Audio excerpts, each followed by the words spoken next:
Hello, everyone, and welcome to Creature Comforts, a spinoff series of the Straight Chilling podcast. On this show, we love to explore the fringes of horror and all things horror adjacent.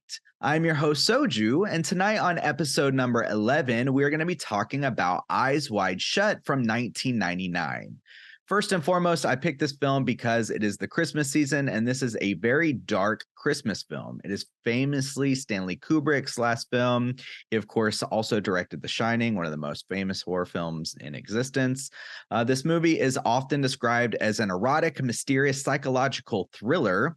And I definitely think there are some horror elements going on here, some pretty strong horror elements going on here, both surreal and psychological, but also some really grounded horrific themes going on through here. So, before we get too far into it, though, let's go ahead and meet our guest for tonight. And joining me tonight for her second time on Creature Comforts from the Plug It Up podcast and the Skin of a Killer, aka Soap podcast. Welcome, Caitlin Grant. Wow, I'm so honored that you mentioned you included soak in this. I got to, I got to. I love the little break to soak. I love it. Can't help but think of the Mormons every time. So yeah, I appreciate we're doing our Mormon analysis of the Twilight books, and and the line from the movie is "This is the skin of a killer," which spells tit soak. So I made for my co-host some tit soak keychains for Christmas. Nice. So they won't see this. So it's okay. It's okay. So, Caitlin, we have had quite a year, I'm quite proud of. So this is our fourth solo outing together. Two here on Creature Comforts. We did Butterfly Effect earlier this year, and then two on your podcast. We did Thirst and Baby Ruby. We did. Yes, we did. Yes, and we'll get into this film later, but as soon as I saw it, I was like, yep, gotta have a discussion with Caitlin about this one. This is just right up our alley. So I was gonna say it's an us movie for whatever that means. It's an us movie. We'll take it. It's on brand for us this year. Perfect way for us to wrap up this year, this Christmas festive film, I guess. But yeah, before we get into all of that, though, please tell us about all your spooky doings, your soaks and your plug it ups. Please tell us all about those things and where people can find you. Yeah, I have a podcast that I host called Plug It Up. It's a horror movie podcast about the monstrous feminine. So looking at horror movies through gender tropes and sort of with a feminist lens. And it's been a big year for women in horror. I feel like half the movies that I saw this year were monstrous motherhood movies. So we've been busy over there, and it's been good. It's been really good. I had a lot of fun doing Thirst and Baby Ruby with you this year. And I think we had the whole gang on for something earlier. We've done Stepford Wives. We've done The Omen as well. And then you've been on our cast several times. So just solo, this will be four, but we've done other things too. Bob and Randy suck it. We're just inching closer and closer to that permanent collab, that permanent collab side project. Just building that foundation. So. Yes. Well, and about the soak. Tell us all about soaking. Yeah.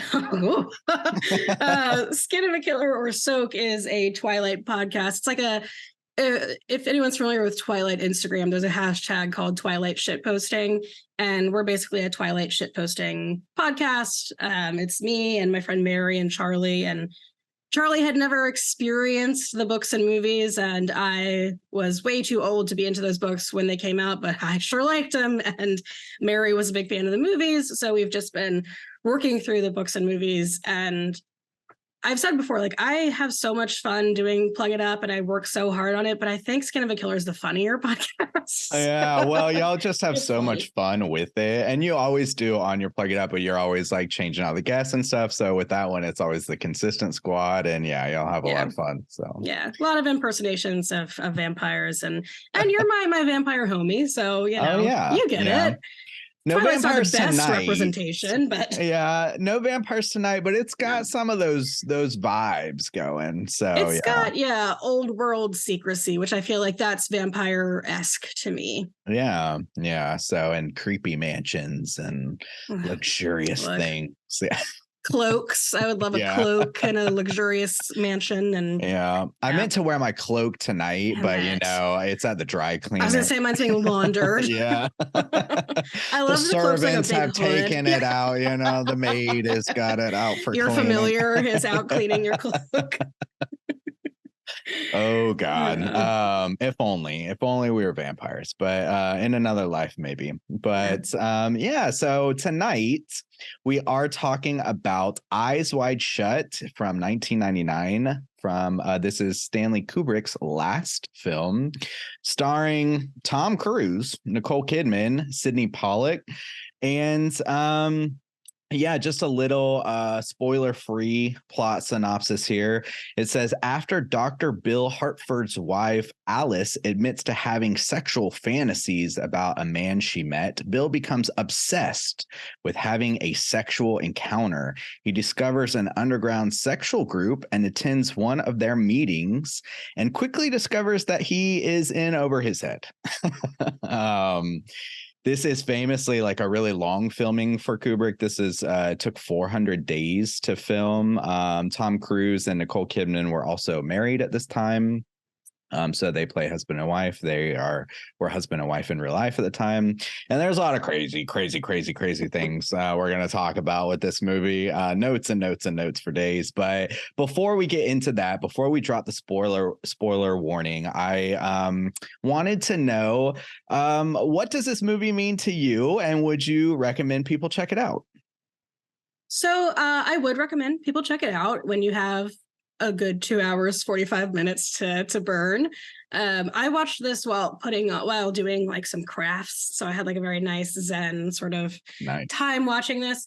In terms of what it means to me, I went into this totally blind and had never seen this before. So this is still very new to me. And I didn't even know that this was Kubrick. I didn't know it was Tom Cruise and Nicole Kidman. So it's hard to say what space it occupied in my mind because it just really didn't before. Mm-hmm. And since it is fresher, it's still sort of taking shape about what it's going to mean to me. But in general, I love like a secret society, cult, Masonic, like sexual thing. So I have a feeling that it'll be one that I probably don't watch all the time, but that I appreciate. Yeah, this was when I texted you to ask you if you wanted to do a discussion on this. It was my first watch too. And I, like you, went in completely blind. The only thing I knew about it, I always would hear references just about it being super sexual, and I knew kind of the mask of it all. And so that's it. Didn't really process in my mind that it was Kubrick either. Didn't know it was his last film. I think I knew Tom Cruise was in it, but nothing else. And so I watched it one more time just to get ready for this, because I watched it about a month, maybe a month and a half ago, kind of getting ready for some Christmas horror stuff, darker Christmas stuff. Yeah. And Dark Christmas indeed. I know. Yeah. And that's kind of like, as far as what it means to me, it's like now I've been kind of going on this binge of dark Christmas stuff, horror this year, to kind of like pick out the really quality stuff. And so I was really pleased to finally watch this and realize it is dripping in just some of the most awesome looking Christmas stuff. Yeah. So I gotta hand it to him with the Christmas ambiance is there. Yeah. So I would recommend people check this out. It is a long runtime. It is very sexual, so it's not for sure watch it on a plane. Yeah. That has happened to me a couple of times where I'll throw on an older classic film and not realize it's just like so much nudity. I'm like, whoop. I'm eyeing out like who's got their eyes on me, like, who's giving me the eyebrows right now. This man in seat 13A is a weirdo. He's watching Eyes Wide Shut for the third time on this. He just keeps restarting it. It's really weird. I get that he loves Christmas, but I mean, come on. So yeah, I would generally recommend people check this out. I think it's a good dark film that it's like maybe accessible for people who might not be into horror, but also accessible for people who like horror. And so yeah, I would. But I am itching to get into some of the spoiler discussion of this. So with that, I'm going to go ahead and drop the spoiler warning.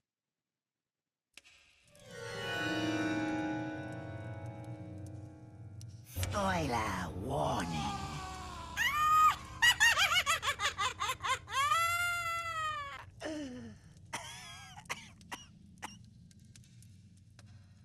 All right, cool. So to kick off the discussion and to kind of dive into the point of this little show is I would like to start by discussing the horror adjacentness of this film with our coulda, woulda, shoulda. So to talk about some of the horror discussion first, Caitlin, what subgenre of horror could you put this film into? This to me feels like a horror thriller type vibe. It's almost, you and I were talking about Seven pre-show. If you want the sort of suspense of a Seven, or if you've seen The Ninth Gate, that sort of investigative, slower burn, sexy, sort of like inching towards type of horror. This is the sort of that vibe for me. That's that procedural, investigative, thriller, sexy time. Yeah. Common genre, all those words together. But also one that typically leans like very dark and like on that edge of horror where it's even got some scares in it. It's got some really tense things, but it's like not trying to spook you or anything. I put surreal horror. So I think the aspects of this too, and like in our discussion, we'll say like, wait, what's real? And just the idea of like the reality and the subconscious kind of blending. So it made me think of things like David Lynch, Jacob's Ladder, stuff like that, where, there's the tendency to kind of like blur the boundaries of what's real and not. So, so I think it kind of fits into that surreal, ethereal type of horror that we see sometimes. Cool. So, what element would you change in this film to make it more of a horror film? So since I hadn't seen this before, I wasn't sure where the ending was going. And to make it more of a hard horror film, I suppose, I sort of expected and was a little surprised that the wife wasn't in on it in the end. I had this feeling like that she was going to unmask at some point, that he would go back to a second orgy party, that she would unmask and have been a part of it the whole time. And somehow have been a part of this like torment that he's going through, and this, him being followed and stalked and intimidated. So I thought it would be more of a horror twist, I suppose, to have her having been in on it the whole time and tormenting him just for the sake of doing so. Yeah, that's a good call. I didn't consider that she could be in on it or one of the people in there. Yeah. When the mask was on the pillow, I was like, she did it. And then I was like, oh, well, I guess someone else did.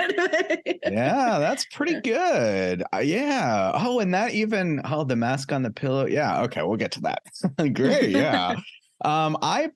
So it was weird too, because I was thinking about this differently from the first time I watched it to the second time I watched it, where I want to talk about the pacing of this later, but where I thought the party was more to the end, like it felt there was more of a ramp up to the party, and then it kind of like ramped down pretty quickly. But so I think adding like more paranoia would maybe make it more tense and horrific, because for the first part of the film, he's just kind of this guy who is walking around very unconcerned and without any kind of consequences to his actions. And then even like after things like start ramping up, there's still periods of time where he's just kind of aloof or just like not worried for his safety or whatever. So I thought if there were just maybe even some more consequences to what happens in the film, or if there are just more moments of paranoia, thinking that something horrific could happen and kind of playing that up, would maybe make it more of a scarier horror film. Yeah, like more, when we find that someone at the party had died, like give me like one more body, give me a higher kill count, or even like put some blood in the, like do a ritual at the orgy too, like give me a little bit more organized satanic nonsense. Like I want to see some of that there. Yeah, because they really deliver on this idea and give you this taste, and it's good. But yeah, they kind of like tease you a little bit, and you're like, man, yeah, I do want more from that. What's their buy-in? Like, do you have to send pictures of your junk? Do you have to like, drink blood or something? Like that could be a little bit more horrific too. Like I want to see how people get into this thing and what like with Scientology, which we can get into, like what collateral do they have on these people to keep the secret? That would be scary in its own right. That's true. Yeah, if they threaten him even like more or something, which actually maybe the pillow, you mentioning the mask being on the pillow and the wife not being involved, that could be like an implication towards some of that. But yeah, definitely something also, or maybe just if the character was a little more concerned about what's going on, like sometimes he's just not as concerned as I think maybe he should be. But yeah, so good. And finally, for the horror discussion, if people like this movie, what horror film should they check out? Yeah, I mentioned The Ninth Gate. That's more of a horror thriller itself, and it's sort of toes that line. But The Ninth Gate with Johnny Depp is one that I would recommend. If you liked this, you would probably like that. And there is a horror movie, I think from 2012, just called The Conspiracy, where it is very much a house party masquerade style, and you're not totally sure what's going to happen. It goes a bit of a different direction, but if you like this sort of secret society and seeing how far money can take you, which is pretty far, I would recommend those two. And even recently, The Fall of the House of Usher, if you're interested in, what can't money buy? Not a lot. And, these people can buy secrecy and orgies and shit. And Fall of the House of Usher touches on a little bit of that, not so much sexually, but in terms of being able to supersede the way the rest of the world works because you have the money and power to do so. Yeah. And that's what was kind of hard about this recommendation, is because there's a couple different aspects of this. It's like, which one do I choose to kind of represent this film? The secret society aspect, the kind of the cult aspect, the rich people, or just the sexual aspect of it, or like the surrealness. So yeah, there's so kind of mentioning David Lynch earlier and the kind of surrealness of it, I picked Mulholland Drive, which again is kind of towing that line.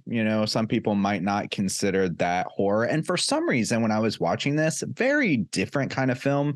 But maybe the setting and just, I don't know, some of the ideas, but Rosemary's Baby was kind of popping up into the secret society and people of influence and like not being able to really control that and like having a higher tier of society and stuff like that. Yeah, with people pulling the strings behind the scenes and making things happen and making you think you're crazy. Yeah, and one of my all-time faves, so I will get behind that rec.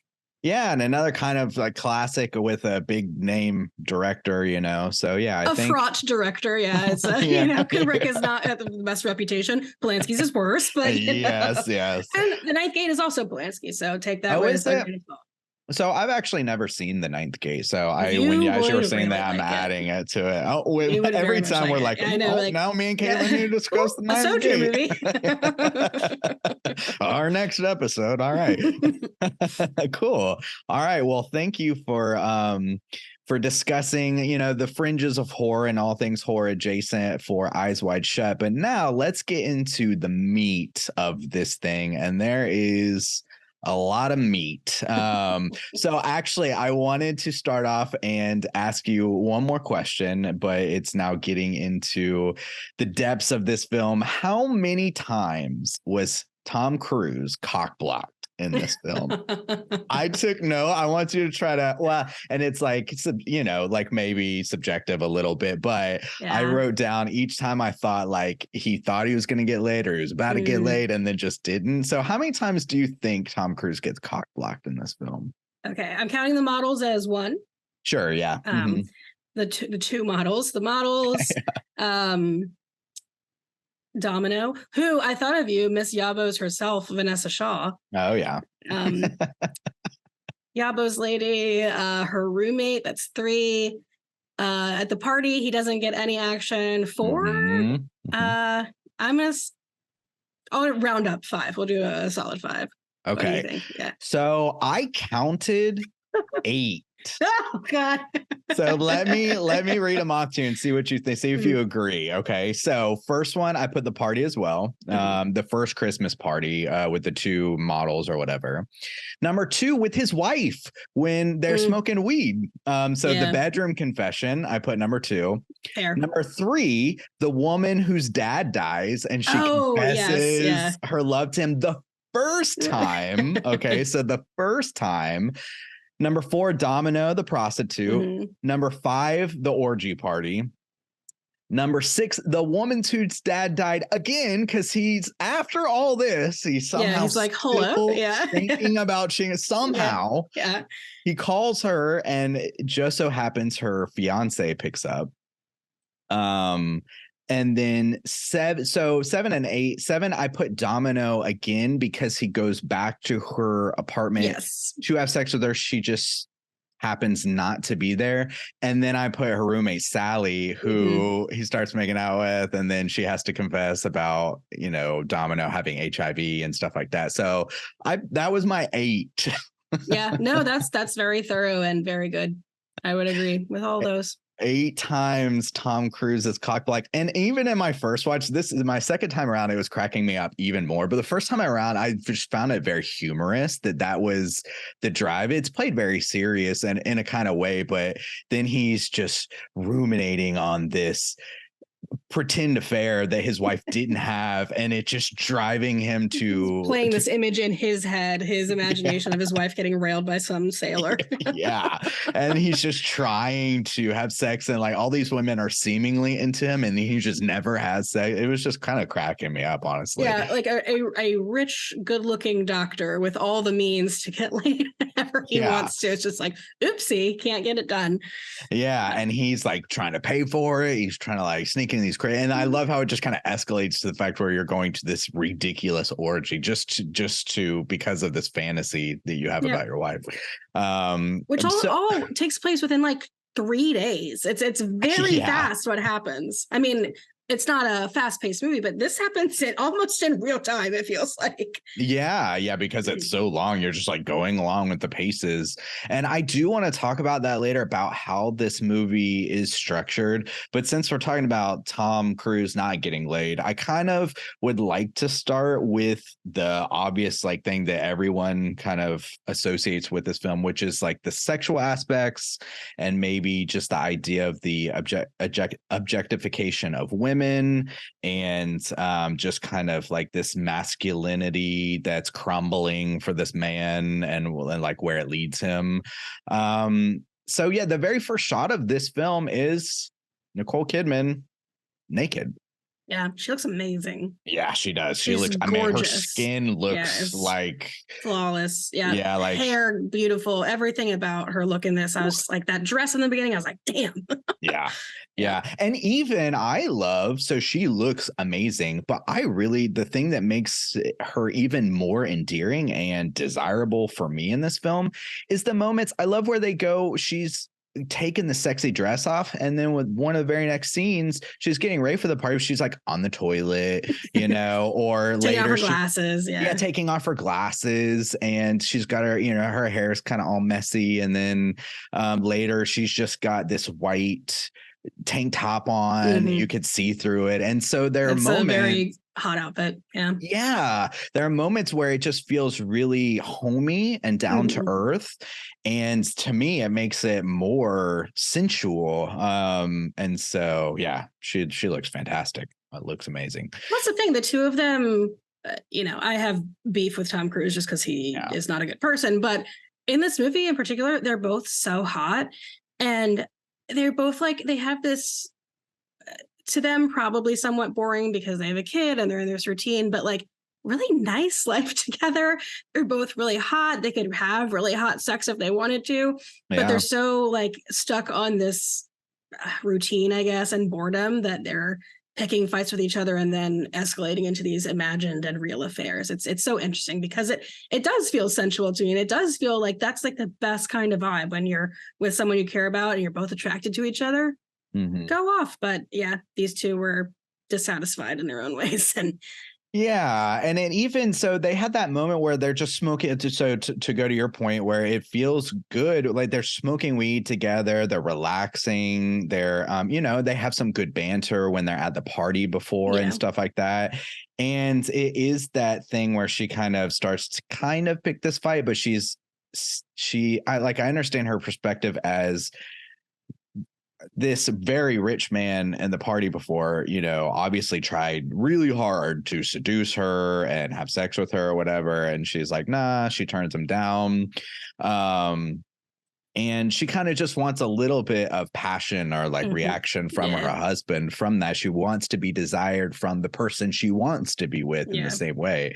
So I totally get that. But yeah, just the story that then haunts Tom Cruise throughout. It really was kind of cracking me up because, well, now the fucked up thing about it is I will drop some trivia.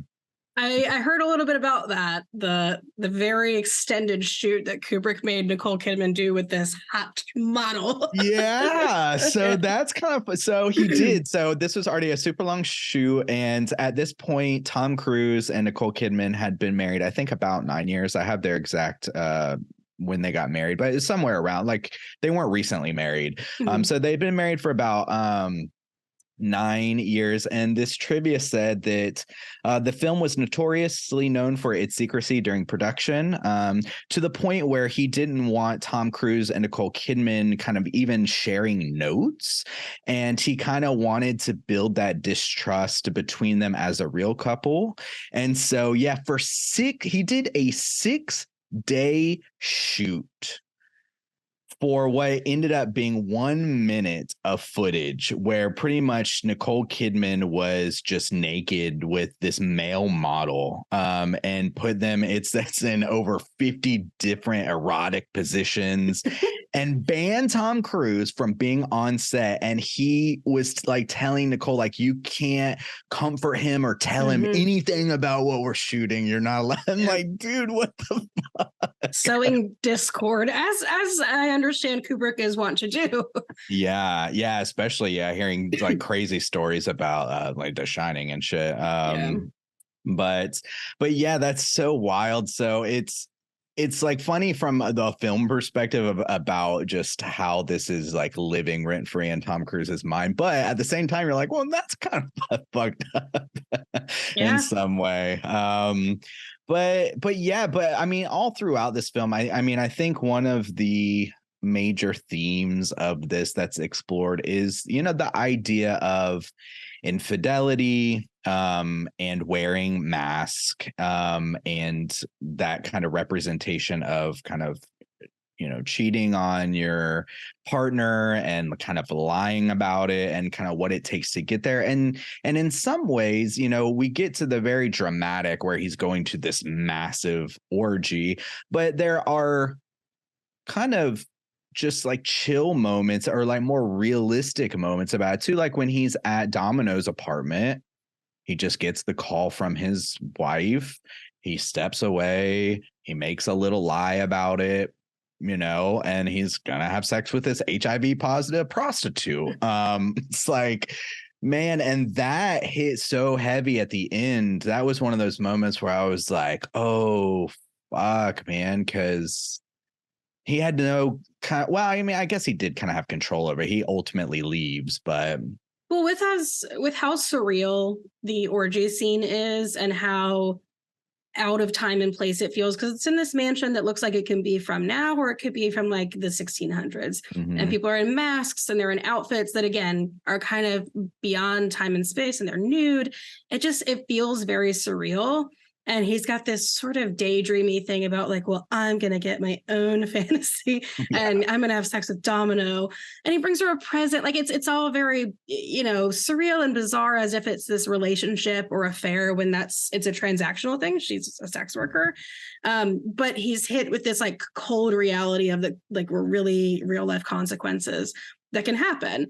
And he didn't have sex with her, so he's not as worried about it. But it's like, yeah, man, these are real things that are happening, and there are real consequences to these things.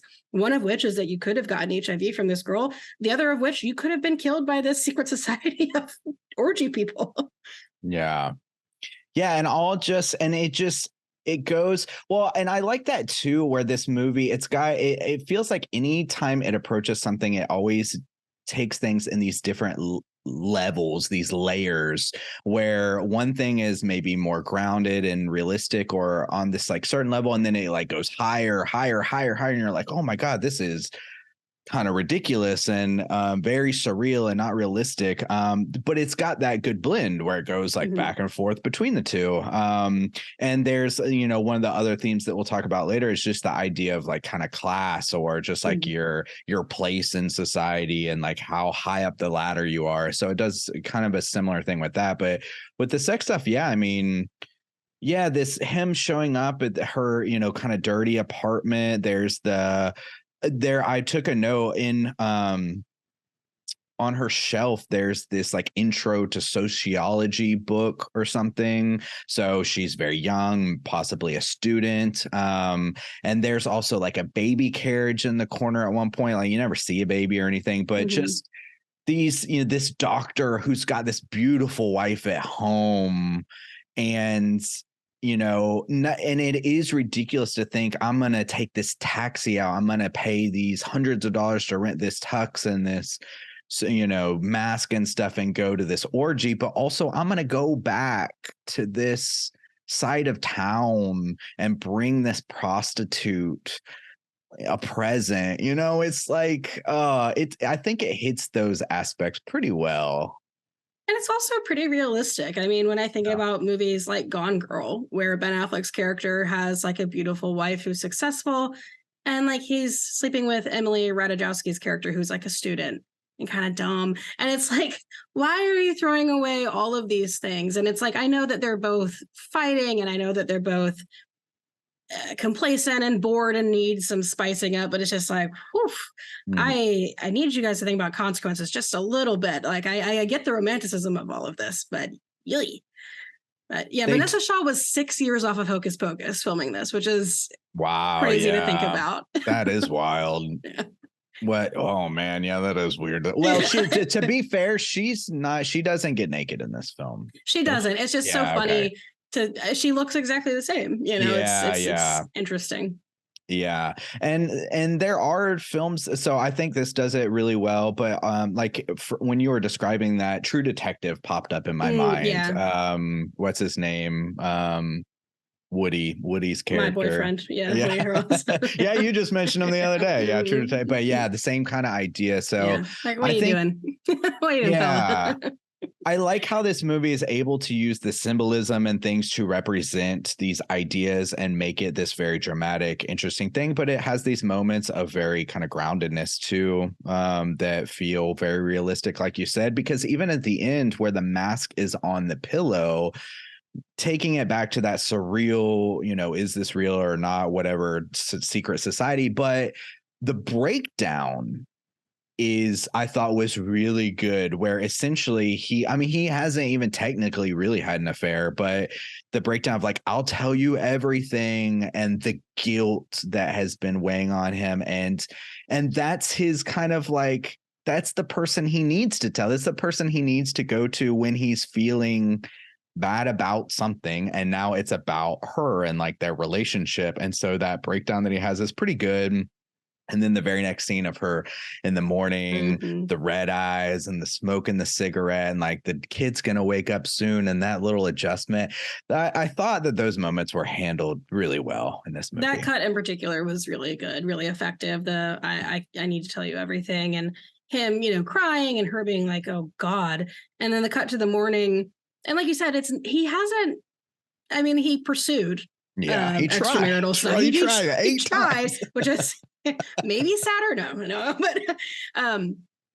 but yeah, it's seeing her that morning, the morning after, being sort of like bedraggled and not sure where to go from here. That was really effective.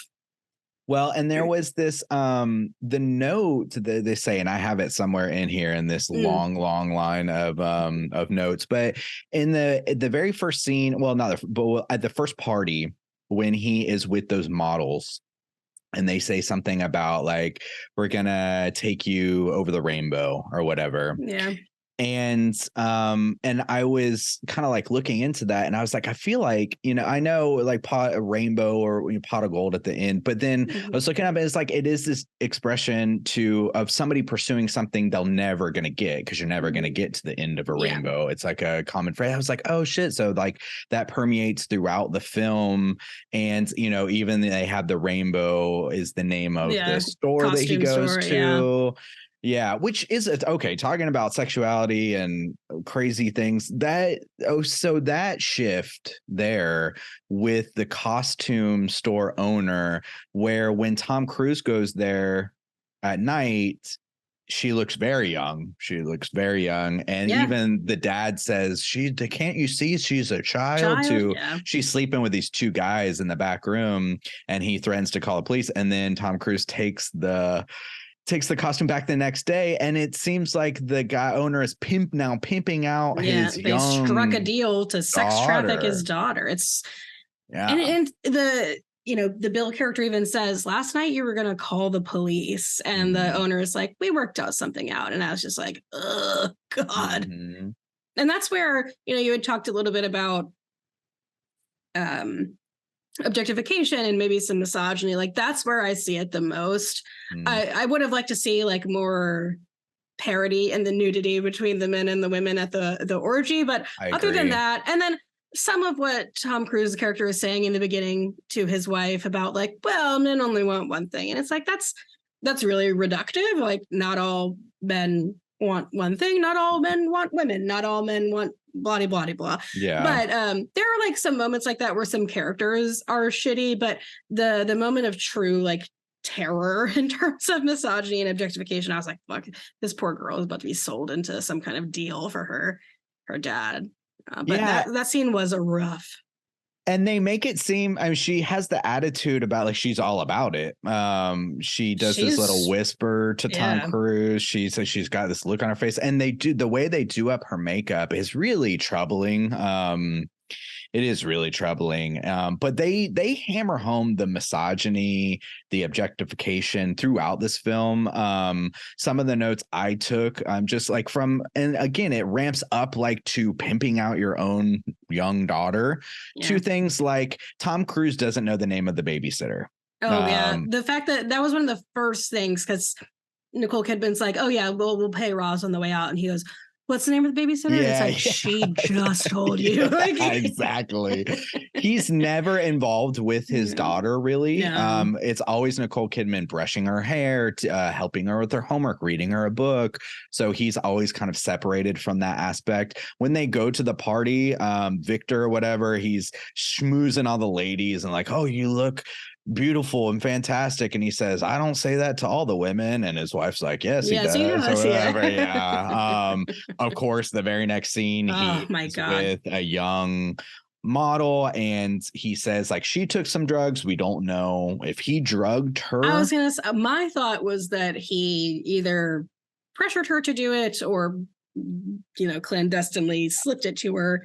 But the way he talks about her as if like she's this inconvenience, and he's like, so are we done here? Like, and Tom Cruise's character is like, no, keep her here another hour and then send her the fuck out. Like, what? That, and then when he's referencing her later, he's like, the model with the great tits, and it's like, her name is Mandy. Like, Jesus Christ. She's dead. She's dead. That character, we'll get into Cooters later, but he's on my list. Yeah. Well, and there's some good subtleness too in the discussion that they're having at the very end after she has ended up dead. And, there's a lot that's unspoken, but, Tom Cruise kind of like turns away from him, and he's like, and the girl from last night. And then he just like, so they know, and he's like, she was a hooker or whatever. Like, who cares? It's like, she was going to die anyway. Or whatever. She was on her way there. You said it yourself. And it's like, bro. Yeah. That whole scene with the Hungarian at the very beginning with Nicole Kidman, and then he starts to get physical when she's starting to turn him down and stuff like that, and starts kind of getting a little demanding. That was a wild scene. And oh man, I want to like jump all over the place. Because I love the inversion of that party with the orgy, because I assume that it's pretty much all the same people, and this is their society party where they're still kind of trying to all get laid and abuse each other, but in a acceptable way, I guess. In the way where it's like, we don't say anything, but it's like between you and me, like, don't tell my wife. And it's like, okay. Yeah, let's go have sex in the sculpture room upstairs, or Like, let's go over the rainbow and bang or whatever, or just all these little subtle nods to it. And then you go to the party where it's probably all the same people, but they're all wearing masks and they're just having this massive orgy. It's wild. I do love the line, and that character Victor is such a dick. I just can't stand him. But when he's like, you like, if you knew who was behind those masks, and I was like, I don't want to know. Tell me, Yeah, because I bet there is a crossover between the public party and that private party. Mm-hmm. Yeah, and I love even too. Well, this is kind of different, but the way the Christmas kind of directs things too, because in the party there, it has some color lights, but it's mostly those like dripping white lights pretty, going down like 3 floors and these down massive that, like, winding marble staircase. Yeah. So And pretty. then the other ones, like, when he goes to the bar to see Nick or whatever, the jazz lounge, or in Domino's apartment, it's the old school kind of color lights that have that kind of kitschy warm Christmas. It's yeah. So I love how Christmas plays such a role in the kind of aesthetic of this movie and driving some of those themes. Some more. When he goes to the costume shop, and Kubrick's always got the shit in the background, but in the background there was this, it said Eros in the window, which is the Greek god of erotic love. So this was weird. When the girl whispers into Tom Cruise's ear, I just so happen on the second time around to have the subtitles on, and she said, you should have a cloak lined with I don't know how to pronounce this. Ermine, Ermine, which is like this weasel with a white fur. Like, I guess. And I was like, weird, because the first time I watched it, I assumed she was saying something sexual to him, suggestive. This movie's wild. There's just like too much shit going on. So I'm like, what does it mean? What does it mean? Why does she want him to get the weasel cloak? For me, I was just like, oh, she wants like decadence for him. And it's all very like hedonistic, which is, I don't use that word in a pejorative way. There's hedonism serves a purpose in the world. But, I was like, oh, well, it's like, well, give me luxury in terms of the texture that's going to touch my skin too. Like, fuck it, let's go all out. Yeah. Well, then I was thinking kind of like you earlier about Nicole Kidman. I was like, is this girl involved in some kind of way? Which then led me down this road of, are they trying to, obviously you're making a film and there's women and you have them in these sexual, like they have their breasts out constantly and full frontal nudity, actually. But in this one scene, she's the one who's not seen as nude, but she was giving that suggestion, and she's with these other guys who also are kind of dressed up in a weird kind of way. There was with something there. Old style wigs and stuff. And so I was like, okay, is this girl, has she been to one of these? Is she a part of it in some way? And I was like, is that some kind of suggestion towards pedophilia? These rings of like these influential people, Epstein type stuff. And I was like, maybe. I mean, that comes to mind when you think about, I don't remember where I was reading it or who said it. I need to go back and look at it. But someone had said, someone like wealthy and in these kinds of circles in terms of finance and access was like, oh yeah, Eyes Wide Shut just brushes the surface of what those parties are actually like, what those sort of like Freemason, secret society things actually do. And it makes you think of things like Epstein, where people get super fucked up and they're like, I have access to everything. What's one thing I don't have access to? Breaking the law and doing something fucking horrific. Yeah. Like in terms of harming a child. And I didn't assume that girl had been a part of the ring, but my thought was that, this goes deeper and they have access to anything they want, including illegal sort of like sex trafficking type things. And I did think of, the Epsteins of the world who had that real life access and did those real life things. Mm-hmm. Well, there is some conspiracy stuff around this film, mostly around the idea that Kubrick died right after he screened this. So he had a heart attack in his sleep just 6 days after he had screened the final cut of the film for his family and its stars. And I think at one point, either at that same point or another screening, he had also screened it for the studio, and he died, and everybody was very shocked by that, because even like notes during the like the filming and everything, like, oh, he was no problems, he was good and everything like that. And so then, of course, there are these conspiracy theories. There was this one that I read that said that there were 20 scenes or 20 minutes worth of the film that were cut out before it was actually aired after he had died. I don't know. I couldn't find any like solid confirmation of that, but that was like floating out there. But in a way, once I started reading about that and I was watching him for the second time, I did have these thoughts of the character of Nick Nightingale, who is this artist who is present, but he's not supposed to be. He's blindfolded and he kind of peeks through the cracks. So he has enough about this information for it to be dangerous, or for him to know what's kind of going on, to kind of get the seed out there, of like, hey, this is happening, but then to ultimately it be a negative react, because he's not actually a part of it, So, yeah, he wasn't in the position to give out the password. And, I, like I said, went into this super blind. So when Nick was like, yeah, I'm blindfolded and I play at this like sex party or whatever, my mind was like somebody's like the basement level of some like shitty club or something, where it's like people that pay a membership to go there, which like those exist, and that's totally fine.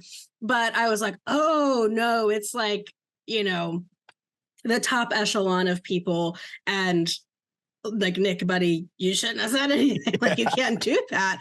But I, for better or worse, like I believe that kind of shit happens. I don't know if that makes me kooky or what, but like, I'm like, yeah, of course that kind of shit happens. People, when they get money, do all kinds of crazy shit.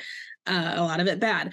But I was like, yeah, I can see where Nick as a character gets killed. And to put Kubrick's death in there is a stretch, but at the same time, I'm like, well, yeah, I'll entertain the idea. I'm not going to not listen to the idea. So yeah. Well, even that idea of Eyes Wide Shut, the name of the film. And there was another note that I took too that kind of would maybe link to some of those conspiracy theories. When the woman dies at the end and he's reading the newspaper, this time I kind of like froze it and I was just kind of reading it a little bit. And one of the notes was, she was a beauty queen and she wasn't completely, her sister said she wasn't completely satisfied with her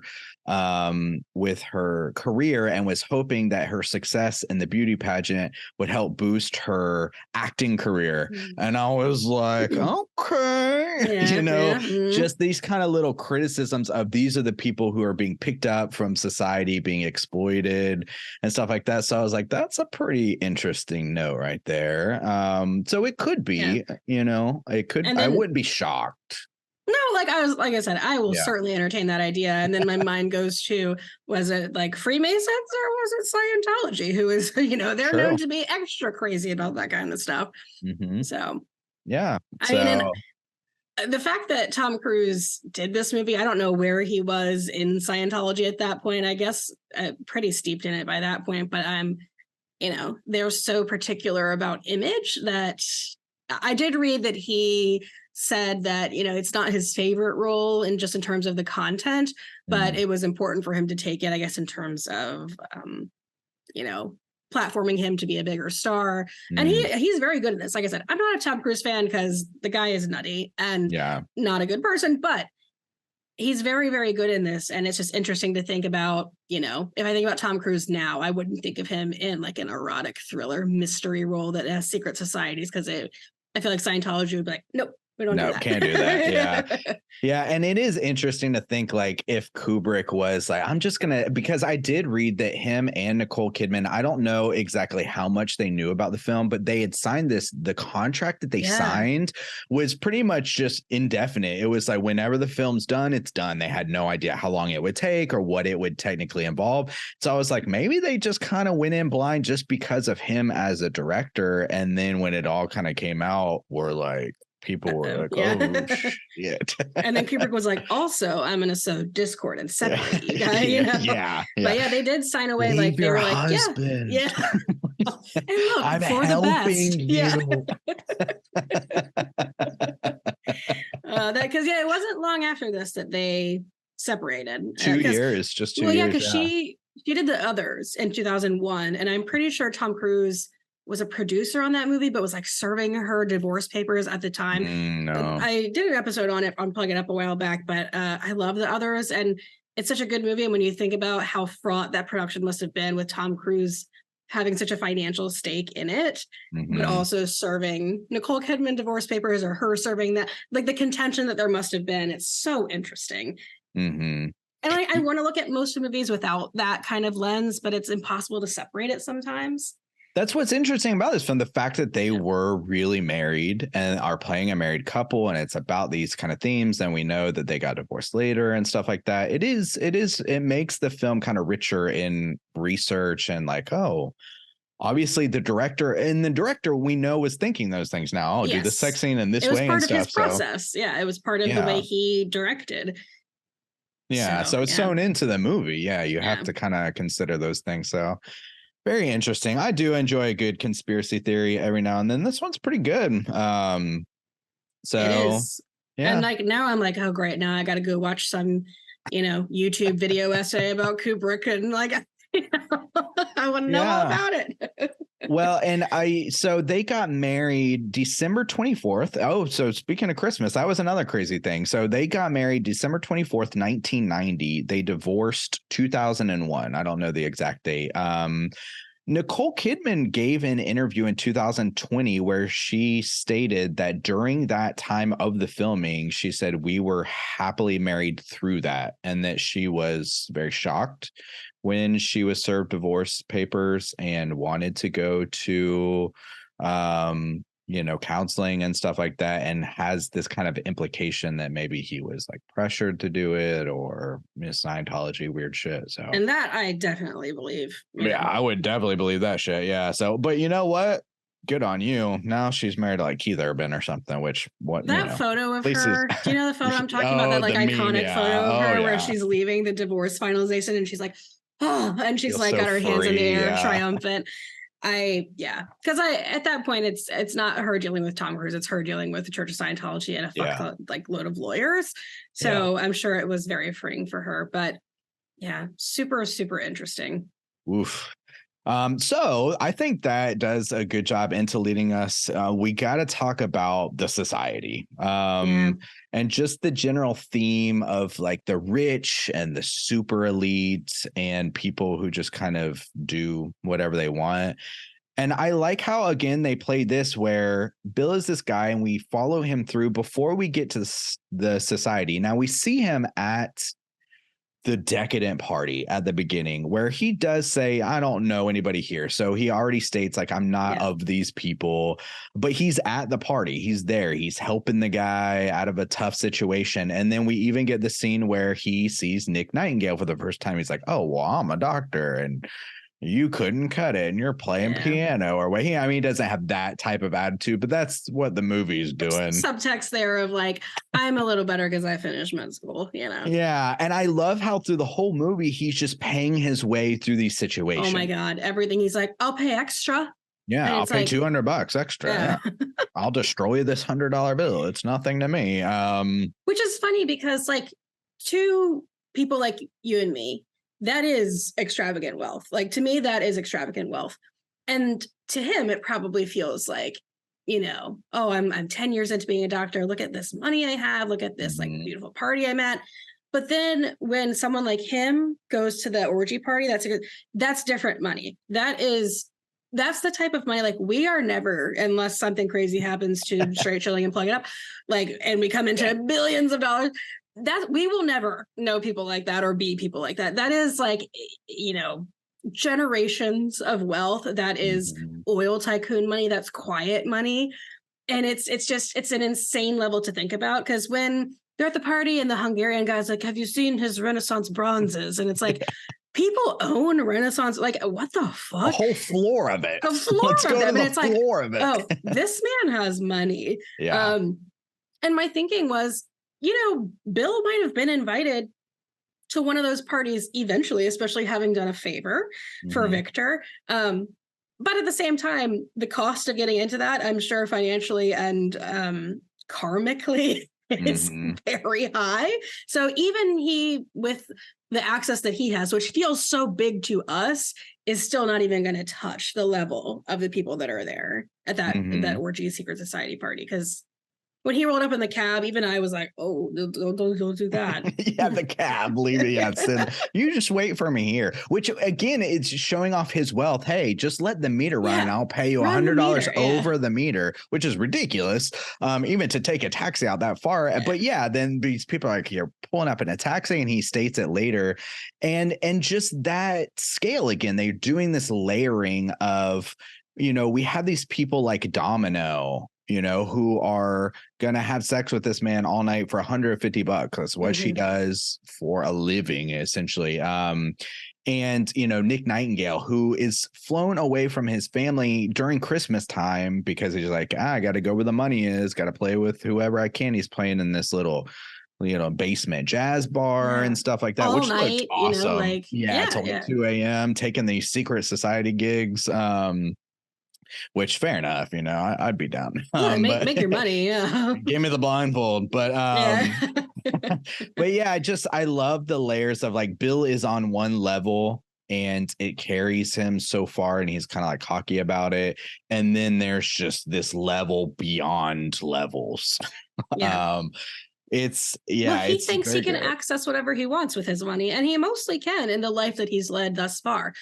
But he gets to a point where, like, no, your money is no, like, we're working with different denominations here, buddy. Like, no. And it's interesting for him, as, you know, when you think about, like, oh, this educated, good-looking white man doctor probably has had a lot of doors open for him in the past, and when he can't, he uses money to open them. And for him to meet a door that he can't open and to get actual consequences it's probably a different feeling for him. Yeah, because then when it ramps down, he's getting into these situations where money can't help him. He can't, like, buy his way out of but the thing what's he gonna offer money to Victor in that giant mansion with the billiards room? No, come on. Victor doesn't want your fucking money.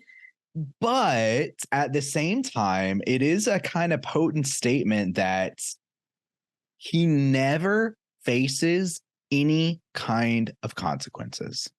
There's threats, but there's no. Yeah, like, from the high to the low, Victor kind of says he bails him out. This prostitute, maybe, or whatever, hooker, bails him out. He gets lucky in just that he didn't have sex with this prostitute, even though he tried to 2 times. You know, his friend gets beat up, maybe killed. And Nick Nightingale, even at the end, the final statement is like, oh, you know, what should we do, or whatever, I want to fuck.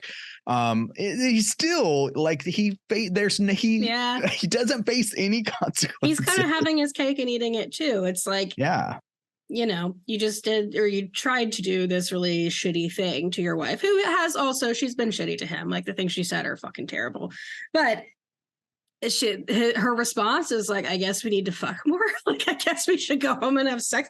It's just like, God damn it. Like, I'm not necessarily rooting for him to see those consequences because it's scary.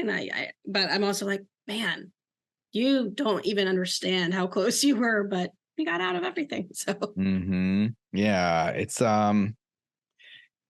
it's cool for building this world that's grounded, and then leaves you, like we said, I wouldn't be too surprised if that shit went down. I love the way they build it out, though. The mask is amazing aesthetic. I'm a sucker for any kind of masquerade thing. They're Mhm. like, love the Phantom of the Opera masquerade scene where everyone's got masks on. They did that in Fall of the House of Usher with some masks. It's a trope that gets me every time because there is that sort of like sexy anonymity vibe where we're all kind of equals behind the mask because, you know, We you don't don't know have the who you are. recognition that Yeah. comes with, you know, you recognizing your face or Mhm. anything like that. And it just looks really cool. It The decadent, does. sort of like gold trimmed mask in particular, I was like, oh, that's a cool look. With the black cloak and the Mhm. crazy music that they're playing. I did write down. So it's a Romanian chant that is played backwards when it's played forwards and translated to English. It says, "And God told to his apprentices, I gave you a command to pray to the Lord for mercy, life, peace, health, salvation, the search, the leave, and the forgiveness of the sins of God's children. The ones that pray, they have mercy and they take good care of this holy place." Um, but just that in the background with the women coming out with their mask and the way they kiss with the mask Mhm. on, just the whole kind of ritual of it is very hypnotizing. And it's just because he's such a good, like, the cinematography is Yeah. amazing throughout, amazing storytelling going on, and just the visuals. And I love that scene, honestly. It's That about was 20 awesome. minutes. It's amazing. Yeah, I mean, and it's like there's something so theatrical about a ritual in general. That's part of why we have them. It makes things more meaningful for us. That's why we have them in religion. That's why we have them in sort of anything that's supposed to be of consequence in our lives. But especially in that setting and with the stakes being like, oh, they're nude, like they're straight up naked and Mhm. like being in that mansion, like it's really, really cool looking. It's a really well done scene and it's orchestrated in a way that, you know, like I'm a fan of things like American Horror Story, and every once in a while they'll have a ritual type scene like that. And I'm like, okay, like this is a little over the top. But this is the one where it's like, oh, this is what Quiet Money but hardcore ritual would look like, where it's like, we're gonna do it, it's gonna be understated, but it is gonna be fucking lethal in whatever capacity that means. Yeah, they're just banging out everywhere, aren't they? Just He's just yeah. strolling through. And he's like taking a walk through the rooms of the mansion to like see all the sex shows and stuff. Yeah. I'm not gonna lie. They had the full frontal, and maybe the rules were different in the 90s, but yeah, I was like, kind of pull a little punch there. And maybe it's the point of the objectification, but yeah, there's no naked men full frontal, which I'm Yeah, there's like a usually like, side profile of a dude naked, and I was like, whack, like weak, like yeah, come on, come on. And I know Kubrick was trying to avoid an NC-17 rating, and makes there's sense. so much inherent misogyny in the idea that you can keep an R rating if you have full frontal for a woman, but not a dude. It's just like that's fucking stupid. But I, yeah, I would have liked to see more. Like, and I'm sure on the cutting room floor there is some footage somewhere of that orgy scene popping off. Yeah, But I hope so. In I my know, mind, like, there is. show me the original cut. Show me the Kubrick cut I want of that 20 minutes. yeah, what happened? But no, I figured that they cut it for, you know, MPAA type of guideline stuff, which is lame, but it is what it is. Especially at that time, I'm sure it was even more sort of misogynistic and the like, well, we can have boobs and we can have a vagina, but no penis.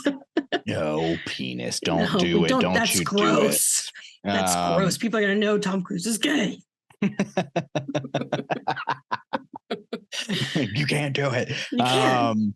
And then even that kind of leads to his speech with Victor at the end, where he's kind of breaking everything down of like, don't you know who these people are? And again, we get this other inversion where we've had some inversions of, you know, the party and stuff. But in the very beginning, Tom Cruise helps him when Mhm. he's in a tough situation.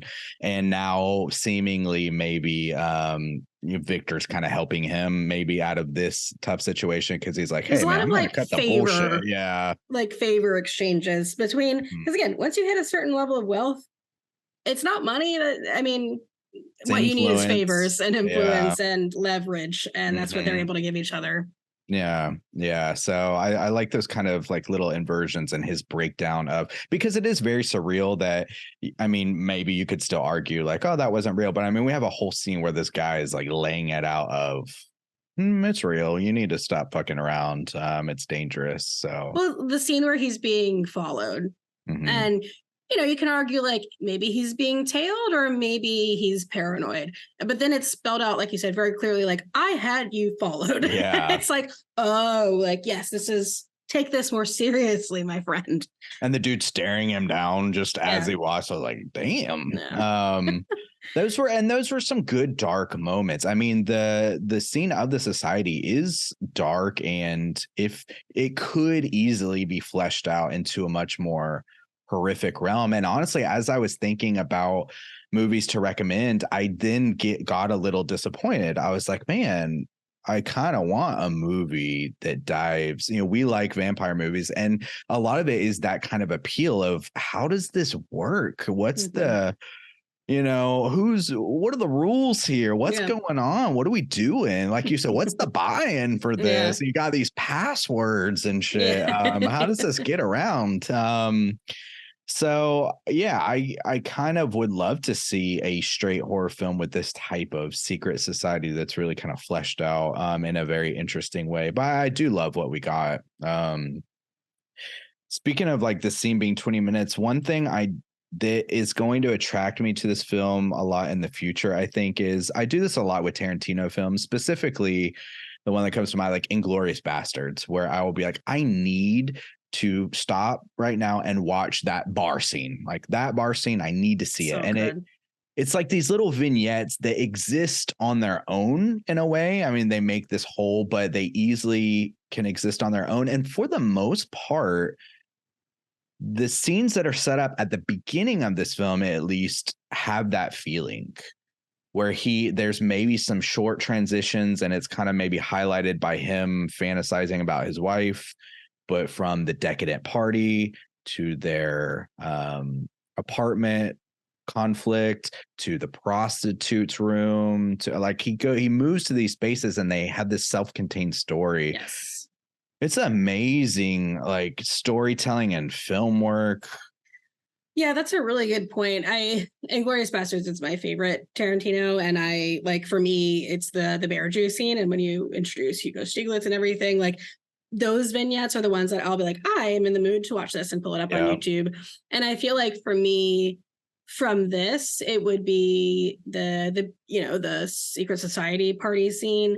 And I mean, as frustrating and unlikable of a character as Victor is, the scene where he's trying to spell it out in plain English because Bill's just like not fucking getting it. Like, you have to stop or you're gonna die or something terrible is gonna happen to your family.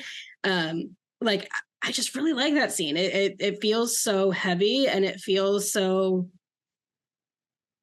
I don't know, the setting of it, you're just really in it. I feel like I'm like over the billiards table, like, yeah, then what? Like, what then?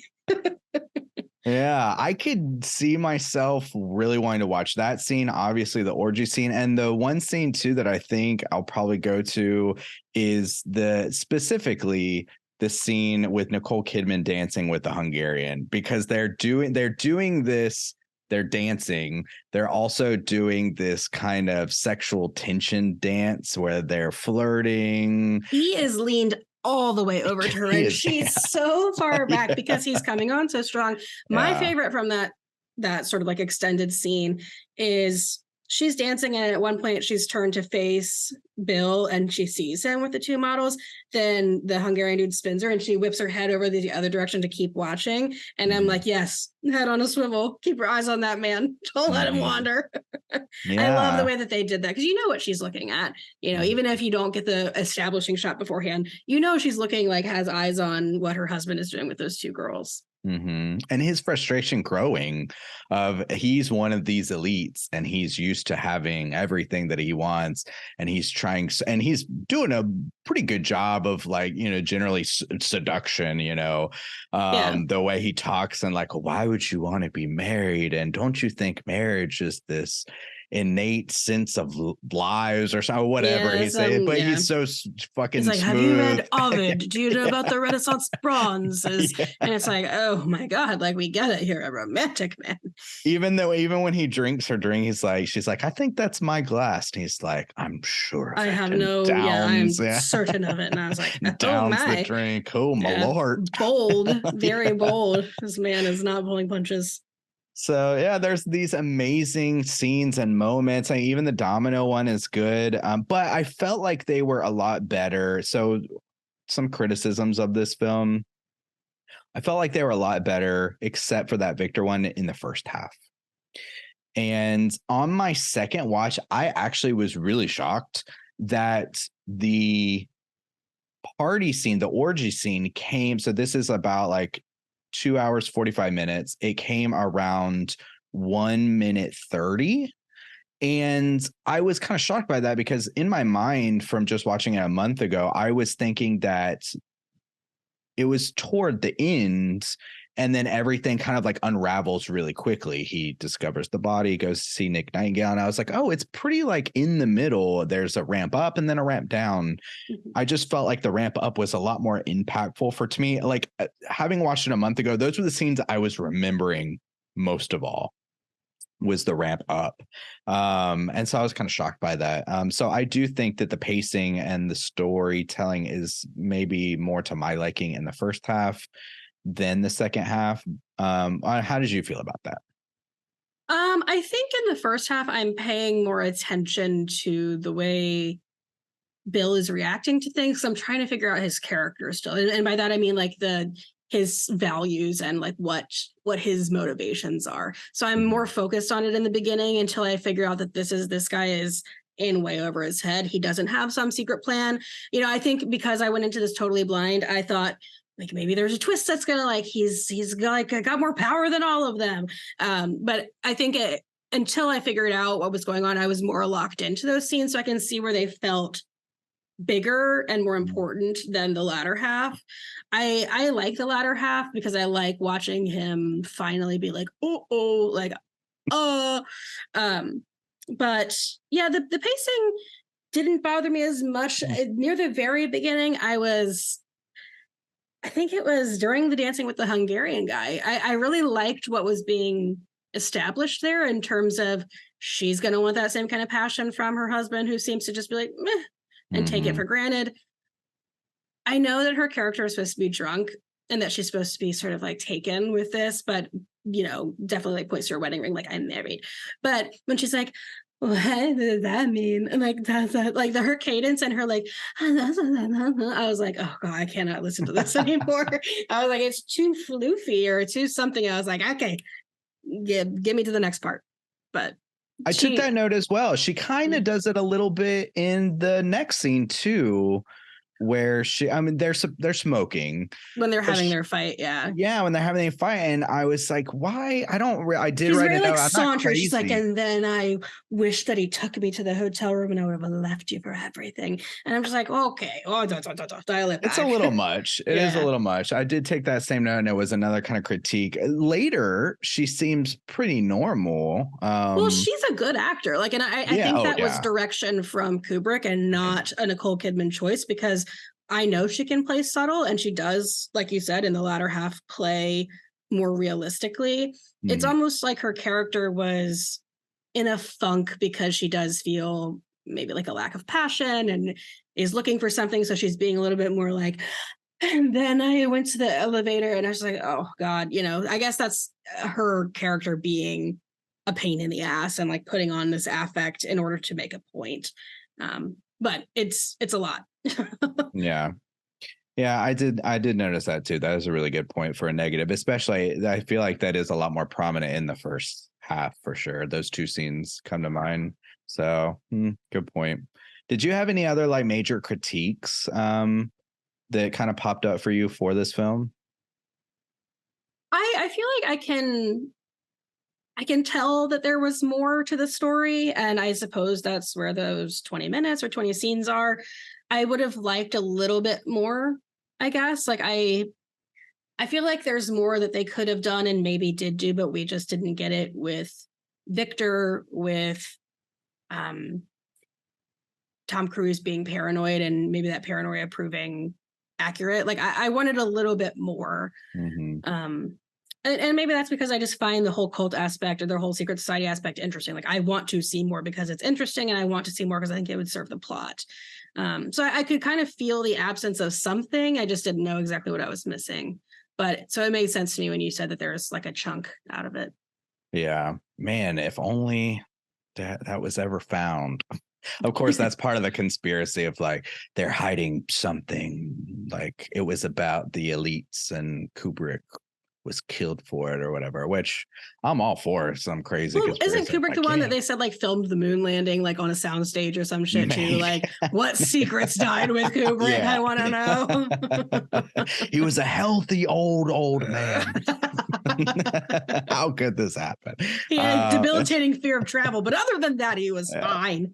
But then at the same time, I'm like, yeah, maybe he did stumble on some weird shit. People do fucked up things. I mean, it's not out of the realm of possibility that, he saw some shit in his position. So yeah, like maybe I'm here to entertain that idea. But yeah, I feel like there was something missing. Really cool movie overall. Like I said, not an entirely pleasant watch. Not that it's, anything to do with the acting or anything to do with the way it looks. It's just, it's sad, in its own way, and it's scary in its own way. But that's the kind of shit that I like. I like sad, scary things. So yeah. But I just wanted a little bit more, which is a very vague criticism to have. But no, I feel that, man. I feel you. Especially like on the second watch too. I was kind of like surprised by some of that, and like was even the society scene was only 20 minutes. It was just 20 minutes and it was done in the middle of the film. I thought it was kind of more of a climax type of thing. And I was kind of like, oh, we spent as much time at the costume shop as we did at the party. And I'm like, I like the costume shop scene. It's very interesting. And it definitely gives us a lot of that exposition we need of like him trying to pay for more to get what he needs on his own timeline, and him thinking that he holds a lot of sway, and this like, much larger dude being like, okay, that guy doesn't work here anymore. So, and I'm like, yeah, this guy's tough. But yeah, I'm like, oh, get me more party. Show me more ritual. Show agree. The blood. Give me a whole movie of that crazy ass party. I agree. What's going on in the basement? When we're scratching the surface, what's under that? He's surface? In the parlor. Let me see the basement and the attic. There was one funny scene. It's very cool when they do the kissing with the mask when they're on a circle. But there is one scene where people still have the mask on. I think it's two women. I'm not sure because everybody's got mask on, but they're in a 69 position, but they still have the mask on. I was like, nothing's happening right now. What's going on? What are you doing? It already looks cool. A mostly ineffective position, and add a mask to it. Like, no. It looks cool, but come on. Yeah. It's also like, I don't know if it's Tom Cruise that's like blocking so like, so that it doesn't get an NC-17 or X rating. We don't see the porn happening. But the most pornographic thing that happens is Nicole Kidman being caressed nude by that hunky sailor guy. Yeah. And all those crazy positions. Yeah. That are just figments of Bill's imagination. Oh, Bill. Well, before we give like some final ratings, is there anything? I mean, there's, as I said, I took like a ridiculous amount of notes on this, but I think we hit a lot of the bigger themes. But was there anything that you wanted to talk about before we give a final rating? I think, I'm just really surprised that I went in as blind as I did. I feel like it's hard to escape a lot of cultural touchstones, and I would consider this one in the same way that it's like, there are a lot of movies that I know the existence of and can kind of like picture in my head, even if I haven't seen it, just because it's been referenced on The Simpsons or because there's clips of it on like 50 best movie moments of all time. Like, I feel like there's, with most things like that, I know something about it.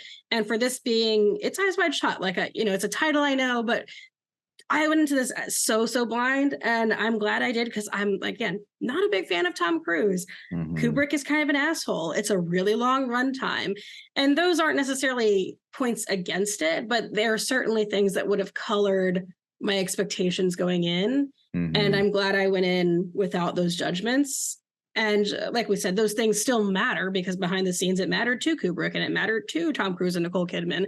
But I'm glad I went in as blind as I did. And I'm shocked that I got there just totally ignorant on this topic. Me too. Yeah, but it's cool. It's both a very horny and very sad movie. And I think that is like an interesting combo that I am here for. It's like thirst. Thirst is horny and sad, you know? I know, man. Me and you, we got a theme going on here. Emo perverts. Let's go. Yeah. Well, that's the eventual podcast title for us. Well, to that point, it's interesting because I agree. I also went in not having anything to kind of like latch onto, except these maybe The Mask or something. But having seen this now and having seen it 2 times, it's a type of film where I think almost every scene is amazing, and there's amazing cinematography. I think there's good acting going on here. There's some iconic ideas and themes, but I would be hard pressed to be like, this is the scene everyone should know, or this is the scene. I don't really know what that would be. Yeah, that's a good point, especially for someone like Tom Cruise. I feel like usually when I think about his filmography and I think about him having certain scenes like Jerry Maguire or Mission Impossible, like there's like the Tom Cruise moment. Yeah. And this isn't that kind of movie in general, I guess, but I don't know what it would be. That's a good question. Maybe that's why. Yeah, there's not. There is. Speaking on Tom Cruise, and then we can wrap it up. But he creeps me out too. And actually, probably one of the biggest negatives of this film is that I have to watch Tom Cruise for 3 hours. But there's 2 moments in this film. I can't remember the first one, but I absolutely remember the second one, where Tom Cruise like freaks me out. And everyone kind of points to that Oprah scene situation as like, holy shit, this man is like fucking insane. There's this moment where I think it is like the real Tom Cruise. It's the moment when he goes back to Domino's apartment and he's with Sally and they start making out at first, and he's in this kind of giddy state and he's flirting, but it's very cringe and disturbing. He's got that fucking Tom Cruise smile and she's saying things towards him that are serious. Like, I need to tell you something. He's like, you need to tell me something. And I'm like, tell me something. Oh my God. Like, this man is scary. And it's so funny because I think a lot of us know that Tom Cruise famously does not give a good interview and he's fucking weird. But a lot of us know that Christian Bale based his Patrick Bateman on Tom Cruise interviews because Tom Cruise just seems like not a real person behind the eyes. And it's funny because this came out the same year as American Psycho. And it's just so interesting that like this is happening concurrently. Like I think of them both so far removed and in totally separate spheres. And in a lot of ways they are, but it's just so funny to think that that was happening at the same time this was happening. But yeah, it's funny. I have so many prejudices against Tom Cruise that it's hard for me to be objective about it. And for me to say that I really liked a performance of his is significant. So kudos to Tom Cruise where it's due. But yeah, there were moments in this movie where I was like, look at him, look at his little freak ass, like, get out of here. Yeah. He's freaky, man. Woo. That's a good point about Patrick Bateman too. And also a weird kind of correlation. They came out at the same time. There is not nearly as heavy as this film, but there is a Christmas scene. Yes. Yeah, American Psycho 2. Sneaky Christmas. Sneaky Christmas. There you go. Yeah. Tom Cruise, he's weird. He's a weird guy. Weird guy. And it's funny because I've heard interviews of people that are like, he's so nice when you meet him. And I'm like, I don't know if that you have good intuition skills. Like I think he's just fooled you because he is a good actor. So I don't think I'd be comfortable around him. I could be wrong, but I don't think so. I do have good people skills, so I have good intuition skills. So just look at the company I keep. Look, Miss and Caitlin the thing here. I trust yours as much as I trust mine, which is why I worry about your Elijah Wood radar going off because I like him and I don't want you to be right. Oh, yeah, that's fair. That's fair. Well, I hope I'm wrong. I do hope I'm wrong on that one, but probably not. All right. So with that, let's give a rating on this one. Eyes Wide Shut out of 5. How do you feel? This was my first watch, and it's hard because it's really impressive in terms of scope. Like when you look at the cast for this on Wikipedia, almost every single name of every character, even if they're pretty minor, hyperlinked because they went on to have a very illustrious career.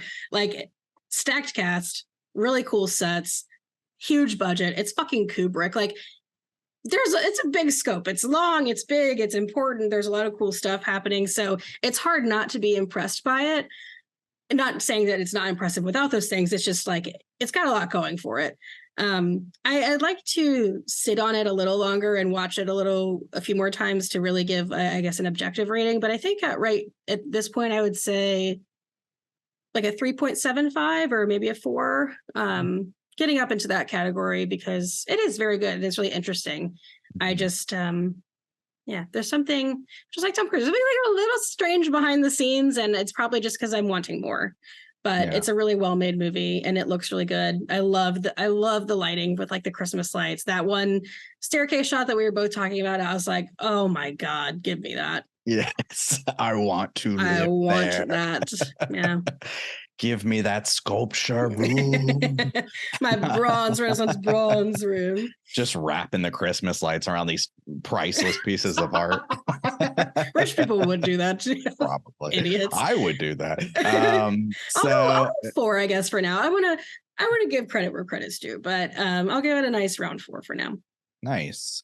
Well, I feel you on that because I think I'm going to land on a 4 as well. And I was kind of going back and forth with this one. As I said, I'm really glad I watched it a second time because there's some things I've forgotten from watching it a month ago. And then I felt differently about some things. I'm really shocked about, where the placement of the orgy scene and how much was left afterwards and how I felt about the pacing of it afterwards. And it could have just been like, I was expecting something like, oh, I'm expecting the orgy scene to be more towards the end and there'd be like 30 minutes left. And being surprised by that could have thrown me off. I love the Christmas of it, though. Going through this Christmas deep dive of going through some darker films, horror films, I don't think there's anything that quite does Christmas like this movie does because it's got this iconic director who's setting up these amazing shots every time. Even the jazz club,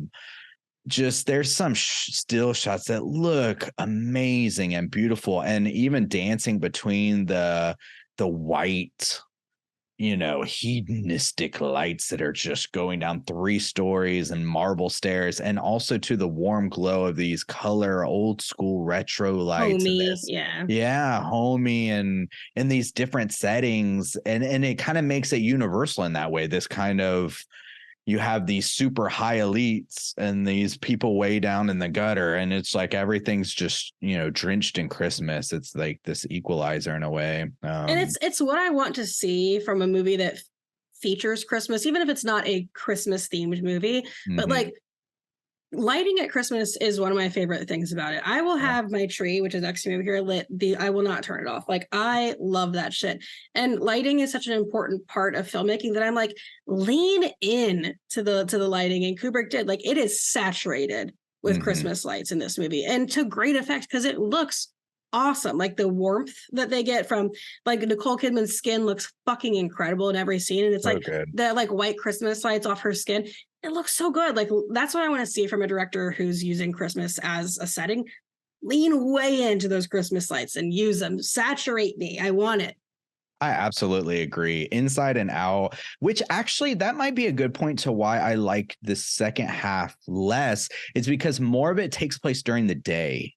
And at the night scenes, whether he's inside an apartment or a mansion or walking through the streets, the cold streets, it looks fantastic. And that's a really good point about lighting and filmmaking. And that's why it's great to have this Christmas film and as dark as it is, from such an amazing filmmaker, from a director, because man can set up a damn shot and tell these like amazing little vignette stories and piece them together. So I love that it's just every scene just drenched in Christmas. It's fantastic. So I love the visual.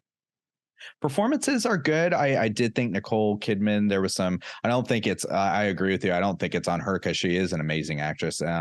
But those were a little weird. But for the most part, everybody's like doing a good job. I do love some plays between some scenes, like the shop owner, the costume shop owner, and even the way like the kind of orgy scene plays out, his little dialogue, of course, Victor's little speech at the end and stuff.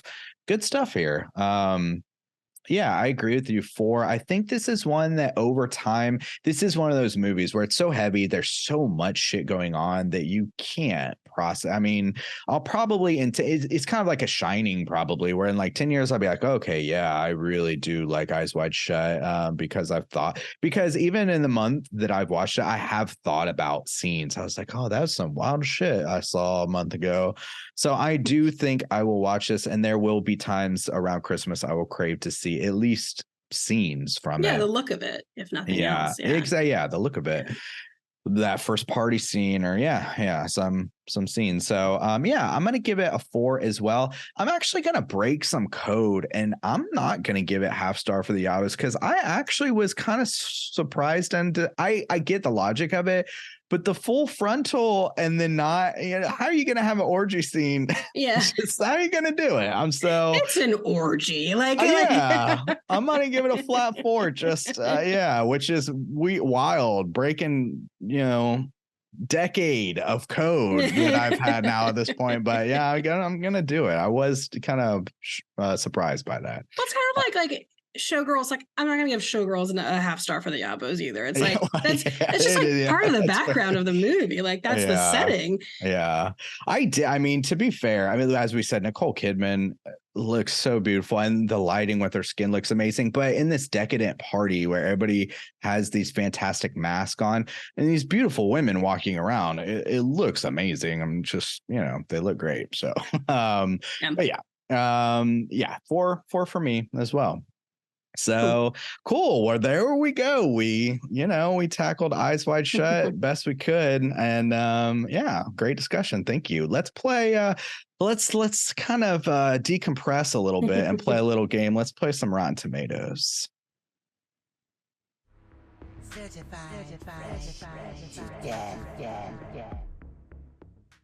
Okay, we're going to do our little creature comforts mix up here where you got to beat the house. We're going to do 3 choices against Eyes Wide Shut.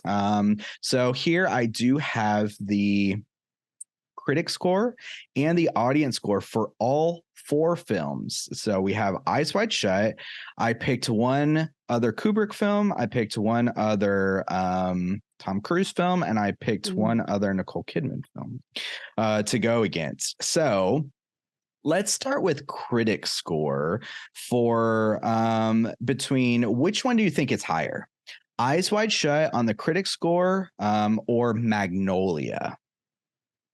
I have not seen Magnolia, so really? Yeah. I've heard good things. I feel like this will be a critical darling to a certain extent. I mean, it's Kubrick, but I haven't seen Magnolia, so I don't know. I'll go with Eyes Wide Shut though. Eyes Wide Shut is higher. Sweet. Oh, well, no, hang on. I'm clarifying. I'm so So you're saying Eyes Wide Shut is higher on the critic score? Yes. Okay, gotcha. Yeah. Okay. I'm going to save it all for the end. Okay, so next one is going to be Eyes Wide Shut versus Killing of a Sacred Deer. Have you seen that one? I have, yeah. Okay, and for critics, let's switch it up. Let's go audience score. Because both of those are weird movies. Yeah. Killing of a Sacred Deer, that's like what, 2015, 16, early A24 days? 2017. Oh, 2017. I remember watching it because the dialogue is very stilted in that one. It's really weird. There's another like weird party in that one too. Yeah. Good cast in that too, though. For audience scores, yeah, I feel like I saw a lot of people frustrated with Killing of a Sacred Deer. So I'm going to say Eyes Wide Shut again. Okay, Eyes Wide Shut higher. Gotcha. And yeah, and Magnolia was 1999, so that also came out Yeah, same year. It's been a while since I saw Magnolia, but it's a wild film. And finally, so the last one is going to be Eyes Wide Shut versus A Clockwork Orange. So let's see. I'll let you choose. Do you want critic? Do you want to guess against the critic score, or do you want to guess against the audience score? I think my answer is the same for both. Okay. So we'll go back to critics. I would think Clockwork Orange more is higher than Eyes Wide Shut. Okay, cool. So let's go through the scores. So the only thing I didn't write down, I forgot to write down how many critics and users there were. So I don't have those numbers available, but Eyes Wide Shut for the critic score is 76%. Okay. And for the critics and 74% on the audience. So very close. Even. Yeah, which is not something you see a lot. So for the first one, you said for the critic score, you thought that Eyes Wide Shut would be higher than Magnolia. You're at a little bit of a disadvantage because you haven't seen Magnolia. That one was wrong. Magnolia, just a little bit higher, 82% on Magnolia versus Eyes Wide Shut, 76%. Magnolia has an 89%. So another close one on the audience score. So nice. Those numbers are a strong recommend for you. Yeah. Definitely got to check that one out. All right, next one was Killing of a Sacred Deer. We switched to the audience score, and you said you thought Eyes Wide Shut was higher again. You were correct. Killing of a Sacred Deer on the audience side was 71% versus Eyes Wide Shut 74%. So very close. Very close. That's closer than I would have thought. Now, on the critic side of Killing of a Sacred Deer, 68%. So Eyes Wide Shut beat it in both categories. So good. And finally, A Clockwork Orange. I think we went back to the critics, right? And you said you thought A Clockwork Orange would be higher. You were correct. Yeah. So Clockwork Orange is 87% on the critics versus Eyes Wide Shut 76%. And on the audience score, 93% versus Eyes Wide Shut 74%. So congratulations. You won. Hell Rotten yeet. Tomatoes. Hell, there you go. Hell yeet. All right. Nice. Okay. So we just have one final segment to knock out. And this is going to be, we're going to go hunting Cooter of the Week. Here we go.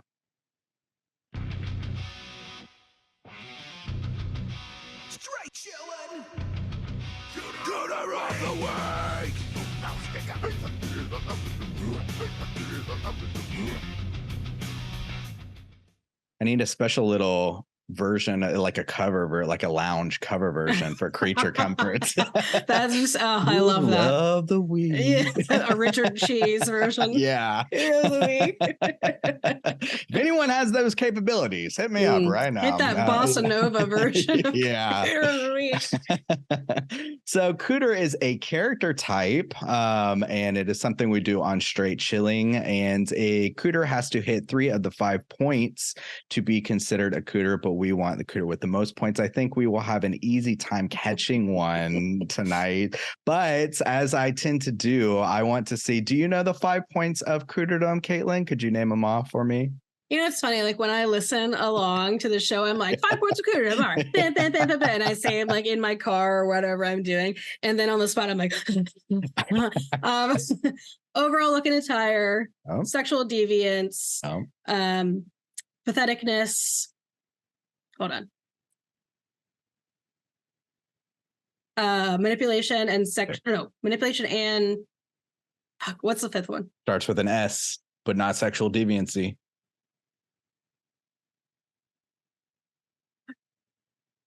What is it? Smug arrogance. Smug arrogance, of course. That's like my favorite You gotta one. be smug. Yeah. I know that I did like the same. We had Matt on the other day as a guest, and it was the same thing. I was like, and Matt, tell me the thing. I was like, oh God, no. Yeah.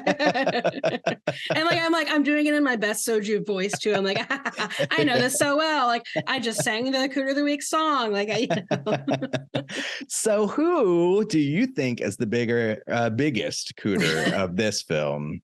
That's the right question because there Yeah. are a few. Yeah. My mind goes to Mr. Milich. I pulled up the cast list so I could get his name right, but that is the costume shop owner. Okay. And Victor Ziegler, who is, you know, the Christmas party guy who becomes the orgy party guy. And I think for me it's going to be Victor, but we need to run through the points. He's definitely smug, arrogant. Okay, smug arrogance. Yes, his attitude in many things, but you know, when the girl is sick or dying potentially from an overdose, very smug. He's just like checking his watch, like, can I get the fuck out of here? Yeah. And then when he's referring to her later, he's like, the girl with the great tits, and it's like, the girl who almost died in your bathroom, bro. Like, yeah, she's a hooker. Like, complete smug arrogance. Okay, so check. What else we got? I don't know that we can get him for overall look and attire because his outfit for the Christmas party was, you know, pretty standard fare. Yeah. I can't recall. I'm assuming one of the faces we zoomed in on at the orgy party was his mask, but I don't know which one was his. That's true. I had a theory that it was, we don't know. I had a theory that he potentially could be the red guy, the red main guy. There was one little secret little Kubrick thing. The guy's got the staff and he does like a doom, like a 2 beats. When he's talking to Victor in the billiard room, which has the same similar red color, he's holding and he knocks it. Yeah. And I was like, what? That's good. I like that. Is he that guy? But yeah, there were some fucked up. Tom Cruise definitely had the best mask. There were some scary masks. This was like the coolest mask. There were some that I was like, oh God, that's yeah. There was like some Picasso mask, and I was like, what do you? If I'm going to an orgy, I'm getting scared, like the sexiest. I know, yeah. Like, give me a phantom mask. Like, don't give me this bullshit. Yeah. So maybe we'll give him like a half. Yeah, a half point because those costumes, while kind of neat, are at their core kind of cool. They're over the top. Yeah, they are. So let's give it to him. He's got looking tired. Yeah. What do you think in regards to patheticness? Patheticness, I mean, the only problem, he gets away with everything. And I mean, his actions are kind of pathetic, but he does have to be like, can you help me cover this up? Yeah. Hey, you know, as my Christmas party. It between us. Yeah. So yeah, that is. But also, I mean, we got him on sexual deviance. Yeah, I mean, check. He's big time on that deviant. One. Yeah. So he's got the 3 points. So we got sexual deviance, manipulation. I mean, secret stuff. He's having Tom Cruise followed to like manipulate and like intimidates him. Like, hey, don't go looking for your friend. He's fine. Don't look for him or what, you know. So and our first instinct was that he may have drugged Mandy or pressured her into doing them, which is manipulative. So definitely. So if not, he hits high enough. Even patheticness, so maybe. Yeah. He's cougarific. We got him. Check. Now you wanted to talk about the shop owner. To me, he was pathetic because he gave in, or not even gave in. That's not the right word. He fucking sold out. Bought his into daughter? This sex trafficking for his daughter, which is pathetic and sexually deviant in its own way. So for me, those are 2 checks. 2 checks. Also a little pathetic that he's like, oh, you're a doctor, can you look at my hair? And it's oh, buddy, now's not the time. Come on. Manipulative in that in the scene where Tom Cruise is still outside, he's like, yeah, that guy doesn't work here anymore. I'll tell him he came by though. Oh, and he's like, oh, what if I pay $100 for it? He's like, probably not. He's playing him. Yeah. Which, like, you know, that could also count as some smugness and some arrogance. But I mean, I think he's a cooter. I just think Victor's the bigger cooter. I agree. Well, that's a good point though. Like, he's an opportunist in the worst way. So in the same way, he's kind of grifting him, Bill, Tom Cruise. He kind of, maybe, or we could assume that's what he does with the guys that he has locked away. You know, hey, I'm going to call the police. You're in trouble. You're really fucked now. Like, what did those guys have to give up to not only get out of the situation they were in, but to go even one step further So yeah, I would think that's definitely pathetic and manipulative and sexually deviant and smug arrogance. He's a little arrogant in the sense that, when Tom Cruise is like, you were going to call the police last night. He's like, you know what? Don't worry about it. Hot stuff. Yeah. Hello, Mr. Doctor. Don't worry about it. And he's like, if you need anything, Yeah. God damn. What the fuck? Gross. Yeah. So Cooters, yeah. And we could really the party. We'll just check the Cooters party all the way off, down. yeah. It's just All the way Cooter-filled movie. down. Yeah. Tom Cruise, Cooter. Man, that HIV scene too. That one hit like more than, I mean, because the orgy, and talking about Tom Cruise, that's a potential cooter, but the orgy, it's so out of the realm of what I'm probably never gonna go to an orgy like that or whatever. But I mean, just the idea of like you almost slept with somebody who is HIV positive, like what? Ooh, that hit pretty hard. There's recklessness with which he's behaving that is so recognizable in that type of person, where it's like, of course you're not thinking about consequences. When have you ever had to? Mm-hmm. Good point. Yeah. And even the infidelity, it becomes a thing where at first he wants it to kind of be this romantic thing in his mind, and then it just becomes a chore that he just wants to cheat on his wife. Like, it's not even about the feeling. It's not at the party. At least you can be like, oh, it's I'm allured by the alcohol and the Christmas lights and there's two beautiful women who want me, and she's eye fucking the shit out of him. They are so annoying and over the top. I want to be like, we get it. but then it just becomes like a chore for him. So sexual. Tom Cruise is a cooter. Yeah. Real and check.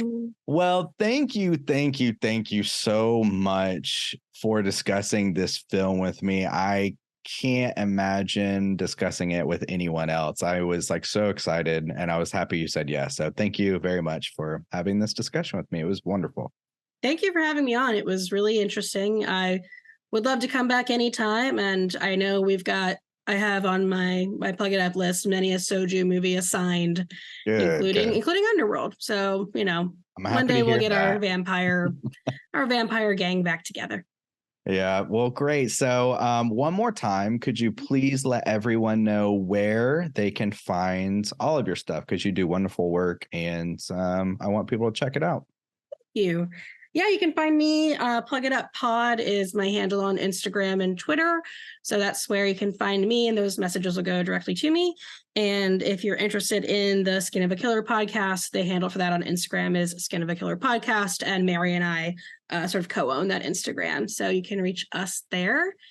And you can find me around Straight Chilling sometimes.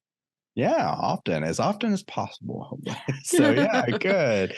Well, thank you again for joining me. I'm just gonna have to, go down the list and say next Caitlin movie. Ninth Gate. I think Ninth Gate is an us. I'm gonna check it out now. All right. So we might be covering that one next. But thank you again for joining us tonight. Hope you enjoyed our discussion on Eyes Wide Shut. Let us know your thoughts on this wild ass movie. And until next time, don't forget to keep chilling.